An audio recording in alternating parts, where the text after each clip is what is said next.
Hello again. I'm going to take you through the various steps of the reconstruction of the house, which lasted 5 years. It was 5 years for us to reach the point where we could move back into the house. And at that point, my father was in a rather hurry because he'd been renting a house during all that time for a family of 7 people plus a cat and a dog. It was getting rather expensive. So I'm going to show you just very briefly a few pictures of the various corps de métier, so trades, that we had working on the house during that 5-year period. So this picture was taken on the same day, a bit later on in the day. The fire brigade was still there, but the fire was almost put out, as you can see. A thoroughly depressing sight. And there are a few of my family members standing in front of the house. And this picture was taken a few days later. I'm sorry, but many of these pictures were taken vertically. Anyway, in this one you can see a view of the house from the south side, the south facade, and you can see all the debris in the sitting room, and the sky is visible from the ground floor, which was absolutely horrifying. The same facade, and here you can see the beams that had fallen through into the sitting room when the ceiling collapsed. Now the drive with the ruts left. The next picture is a view of the sitting room when you enter the front door and you turn to the left before you go into the sitting room. That's what it looked like. About 2.5–3 meters of debris, huge wooden beams, everything charred, everything stinking. That was just the worst, I think. And this one is a view when you're in the entrance hall and you turn to the right. That is the kitchen, or the antechamber, before you go into the kitchen, which is on the left, and straight ahead is the future dining room. These 2 rooms you haven't seen yet, but you will one day. And as you can see, there's a huge puddle where they'd emptied the machine, the fire engine, really. They'd emptied all the water I think they had into the house. And here is the staircase. That's the first thing you see when you enter the house. That really is the entrance hall and the monumental staircase, which normally looks lovely and is quite grand and imposing, but here obviously it's just full of debris. And if you lifted your eyes just a couple of meters, this is what you saw. It's not really clear, but in fact it's a piece of banister which is hanging right down. It was hanging very precariously, and I just didn't want to move further into the entrance hall because I thought it might just fall, come crashing down on our heads, so I just didn't go into the house after this. It was just too dangerous. The charred staircase. Now this is a view from the ground floor, and as you can see, that's just the second part that's really charred. In fact, we couldn't save an awful lot of that, but the first, you go from the ground floor to the first floor, doesn't look too bad, and I think we managed to save most of that. And when you think about it, it's so much easier for carpenters, let's say, to just dismantle the whole staircase and start anew. Do the whole thing new. It's much easier than grafting old pieces of wood onto the new staircase. But my father said, no, we're taking everything we can that was there before, and I really like that. This picture I showed in my last video. This is a view from the sitting room onto the first floor, so without a ceiling.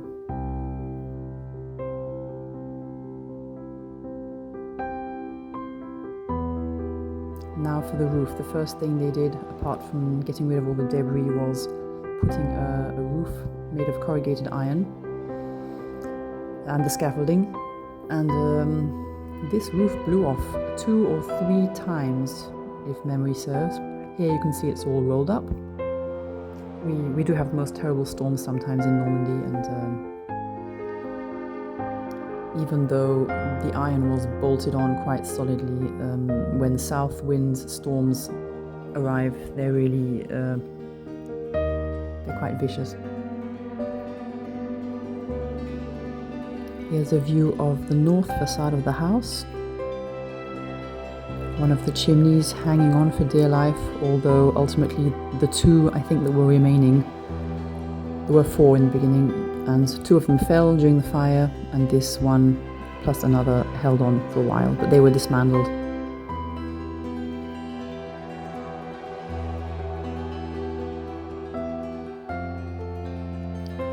Parts of the roof, bits of beam being lifted off with a crane.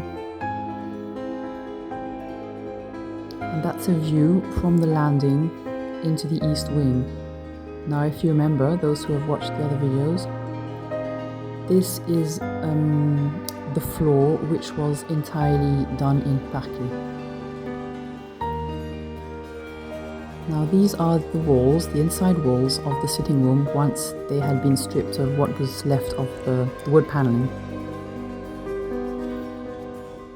Here a view of another wall, and in fact you can see that once the ceiling had collapsed, not everything was damaged. Obviously there was a lot of damage in the sitting room, but we could save a lot of pieces of wood panelling, about 60% in fact, and we found a lot of bits of decoration which we could reuse later in fact.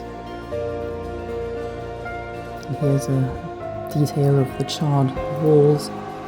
Obviously once all the timber had fallen through into the sitting room, it continued to smoulder for a while. That is the wall where we now have the fireplace in the sitting room.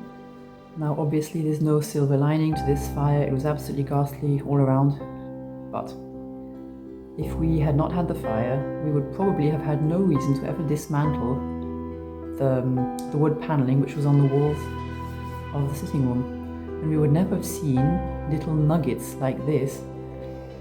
It's an inscription that says, Priez Dieu pour l'âme de, and a name I can't read. And this is an inscription from 1738. And that's about the time they must have put up the wood panelling. And what it means is, pray God for the soul of name illegible, which means someone must have died at the chateau, either putting up the wood panelling, or maybe when the size of the windows was changed, because that must have been done about at the same time. Maybe someone fell from a height, I don't know exactly. I'd really like to find out actually, but we would never have seen it if the house hadn't burned. And yes, here are a couple more pictures of things that were fished out of the pile of debris in the sitting room. Because if you think there was nothing left, you'd be mistaken. There were quite a lot of little pieces that we could pick up. And in fact, we were instructed by my parents, if ever we found anything at all that we recognized, moldings, pieces of wood paneling, even large nails, anything really that we could find that we recognized in any shape or form, we had to save it. So we did, and I'm really glad my father told us to do that. Otherwise, so much precious stuff would have been just dumped and got rid of, really. And that would have been a huge pity, because every single thing my father could save, he did save. And here's one of the two faithful masons at work reconstructing a part of the wall, because some bits of wall were pulled down by the chimneys when they fell, and others had to be dismantled because they were too wobbly. So quite a lot of wall had to be redone. Once the walls were up, they could reconstruct the cornice, which was white stone. The stonemasons here, 3 of them, the ones in charge of the fairly soft white stone. And here's the house in springtime, covered in scaffolding, tarpaulins, corrugated iron.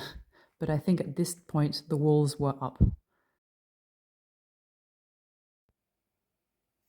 A couple of stones at the entrance also had to be replaced because in all the bustle of moving big pieces of furniture out during the fire, it had been quite damaged.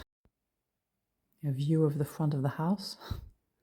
It was really very muddy for those 5 years. This was very exciting because this is where they brought the wooden frame for the roof.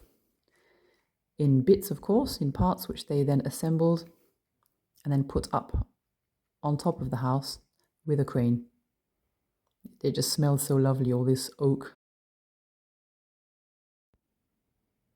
It was so lovely at this point because the house was beginning to to take its original shape again. It wasn't just a square block or a rectangular block. It was the real chateau shape again. It just makes such a huge difference.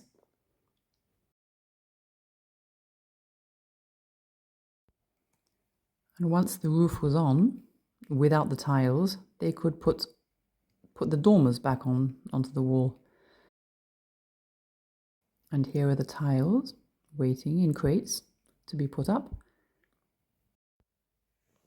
And here I come back to what I said a few videos ago about putting tiles on the roof of the house. We had put tiles on the pigeon tower, and my father decided, because he'd bought the house with slate, and after the fire he said, well, let's put tiles on now, because it would have had tiles originally, and slates were only put on later because it was fashionable, and also slates were back then very expensive, and if your house was covered in slates, it meant you had money.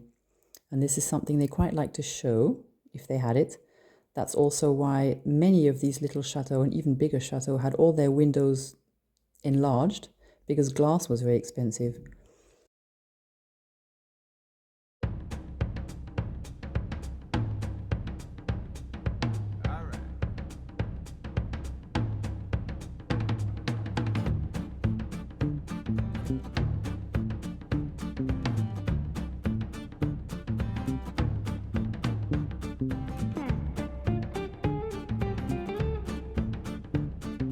I must say it looks very nice with tiles, because that's the same colour, or almost the same colour as the bricks, and it's just a very homogeneous look.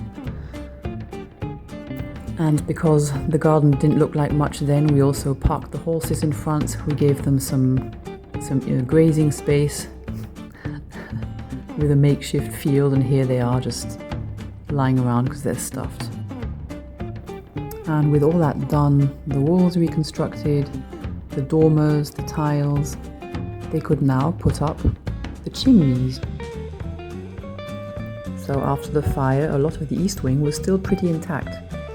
It was very wet, obviously, it was drenched, but after all that had more or less dried up, and my father had decided that it would probably be the time now, as there was so much damage, to put underfloor heating throughout the house. We decided that we were going to remove the floor between the ground floor, the first floor, and so that's my brothers and my father dismantling the floor. And here's the dining room on the far east side of the house, once all the wood paneling had been dismantled.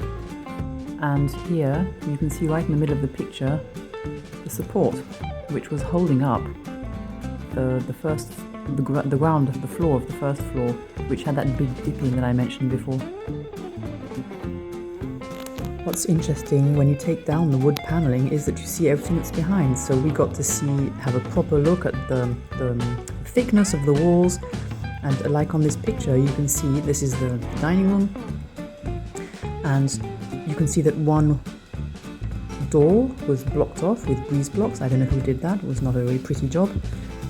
And you can also see that there are two wooden lintels there, so obviously the one where the door was blocked, but one to the left as well. You can see there's a little oval made of stone, and that's the same ovals that you can see on the north and south facades of the house. There were little windows which were blocked at some time, I don't know when. But judging by the lintel, this used to be a rather bigger opening. It might even have been, I mean, it can't possibly have been a door, because that would make no sense on the facades, but it might have been a much bigger window that was maybe planned and then they changed their minds. I would just love to know everything that happened here over the last 300 or 400 years. And here you can see the far east wall and the really rotten job that was done on masonry, reconstructing this wall after a fire that apparently happened in 1949, I think it was. And they had reconstructed the wall from the outside, so they hadn't even taken down the wood paneling and redone the job properly.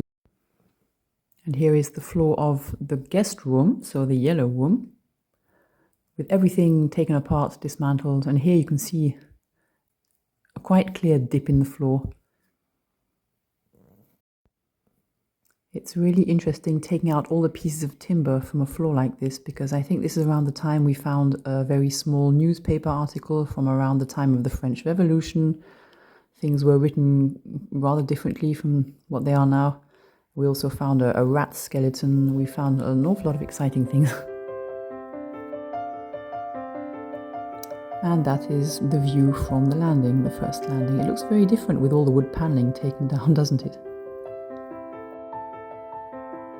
And this is where the carpenters did a huge job. This was the second floor, obviously that was all gone. So the whole frame had to be redone, and a good part of the staircase as well. About half, I'd say. I remember my father he felt he had to go into early retirement after the fire because he wanted to supervise the works that were going on here, because no one knew the house as well as he and my mother did. So he was scared that things might go wrong, mistakes would be made, and in fact a couple of mistakes were made. At some point my mother realized she counts everything, so she had counted exactly how many steps were in the staircase on each flight, in fact. And at one point they'd made a mistake. They'd made one step too many, or the other way around. And she'd said, no, but it changes the whole perspective. That job was corrected, and they did a beautiful job on the staircase. In a few years, I don't think it'll be easy anymore to see which bits are new and which bits are original. Right, well, it took me quite a long time to do this painting of the tiles that we intend one day to put down in the entrance hall, and sadly I didn't take the time necessary to find the right tone of cream, sort of very light beige, which is meant to go with the red. Instead I just coloured it in this rather crass yellow, so just ignore the yellow. It's meant to be a very nice tasteful cream colour, cream and red. So those are 4 tiles together, and we would be doing a shape like this on the floor of the entrance. It would look very nice. More about that on my Patreon account. If you fancy going to have a look, please do. I'll put a link in the description. And in the meantime, we are also working on the front of the house, which is very muddy every winter, and we're going to try and make something looking decent. Originally, there were lots of flints which were put down here in front of the house in a sort of paving, because obviously you don't have a gutter system for the roof. So, and as it rains a lot in Normandy, you had to put something like this down just to evacuate the water, to make most of the water move away from the house. And over the years, this paving has got covered up. So we're in the process of getting rid of all the grass and all the mud that's covered this paving. It's a long process, so and we have to find a system that's more sustainable.